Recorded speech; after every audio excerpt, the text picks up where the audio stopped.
বুধবার প্রথম প্রহরে পাকিস্তানের আজাদ কাশ্মীরের মুজাফফরাবাদ সহ বিভিন্ন জায়গায় ভয়াবহ ক্ষেপণাস্ত্র হামলা চালায় ভারত। এতে প্রচণ্ড বিস্ফোরণে কেঁপে ওঠে চারপাশ। এক বিবৃতিতে বিষয়টি নিশ্চিত করে দেশটির এক সামরিক কর্মকর্তা জানান, ক্ষেপণাস্ত্র হামলায় শিশুসহ বেশ কয়েকজন হতাহত হয়েছেন। জবাবে ভারতের বিরুদ্ধে পাল্টা হামলা চালায় ইসলামাবাদ।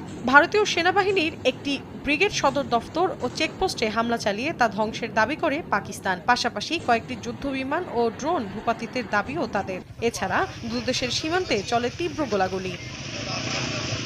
পাকিস্তানের আন্তঃবাহিনী জনসংযোগ পরিদপ্তরের মহাপরিচালক লেফটেন্যান্ট জেনারেল আহমেদ শরীফ চৌধুরী জানিয়েছেন, কোটলি, ভাওয়ালপুরের পূর্ব আহমেদপুর, বাঘ, মুজাফফরাবাদ এবং মুরদিকেতে হামলা চালানো হয়েছে। আহমেদপুর এবং কোটলির দুটি মসজিদে ভারতের মিসাইল আঘাত হেনেছে বলেও দাবি করেন তিনি। আইএসপিআর আরও জানায়, ভারতের আগ্রাসনের যথাযথ জবাব দিচ্ছে পাকিস্তানের সেনারা। নিরাপত্তার স্বার্থে এরই মধ্যে পাকিস্তানের পাঞ্জাব প্রদেশে জরুরি অবস্থা জারি করেছে দেশটি। এ বিষয়ে পাকিস্তানের প্রতিরক্ষা মন্ত্রী খাজা আসিফ সংবাদ মাধ্যম ARY নিউজকে জানিয়েছেন, বেসামরিকদের লক্ষ্য করে চালানো এ হামলা কাপুরুষোচিত।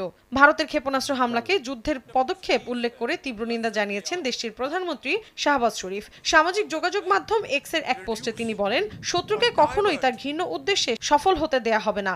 এদিকে পাকিস্তানি ভূখণ্ডে ভারতীয় ক্ষেপণাস্ত্র হামলাকে লজ্জাজনক বলে আখ্যা দিয়েছেন মার্কিন প্রেসিডেন্ট ডোনাল্ড ট্রাম্প। আর টালমাটাল এ পরিস্থিতিতে গভীর উদ্বেগ প্রকাশ করেছেন জাতিসংঘের মহাসচিব আন্তোনিও গুতেরেস। হামলার দায় স্বীকার করেছে ভারত। এক বিবৃতিতে দেশটির সশস্ত্র বাহিনী জানায়, অপারেশন সিঁদুর নামের অভিযানে পাকিস্তানের বেশ কয়েকটি জায়গায় হামলা চালানো হয়েছে। ভারতীয় সেনাদের দাবি, এই হামলায় সশস্ত্র গোষ্ঠীর অবকাঠামো লক্ষ্য করা হয়েছে। পাকিস্তানের সেনা সদস্যদের ওপর কোনো হামলা চালানো হয়নি। হামলার পরপর ভারতীয় সেনাবাহিনী তাদের এক্স অ্যাকাউন্টে একটি পোস্ট করে জানায়, ন্যায় বিচার নিশ্চিত হয়েছে। গত 22 এপ্রিল কাশ্মীরের পেহেলগামে পর্যটকদের ওপর বন্দুকধারীদের হামলায় 26 জনের প্রাণহানির পর থেকে পারমাণবিক ক্ষমতাধর দুই দেশের মধ্যে দেখা দেয় উত্তেজনা। আকাশসীমা বন্ধ, ক্ষেপণাস্ত্রের পরীক্ষা, পণ্য পরিবহন নিষিদ্ধ, সিন্ধু নদের চুক্তি বাতিল সহ একে অপরের বিরুদ্ধে পদক্ষেপ নেয় নয়াদিল্লি ও ইসলামাবাদ। এতে ক্রমেই তুঙ্গে ওঠে দুই দেশের উত্তেজনার পারদ। মৌসুমী সাথী, সময় সংবাদ।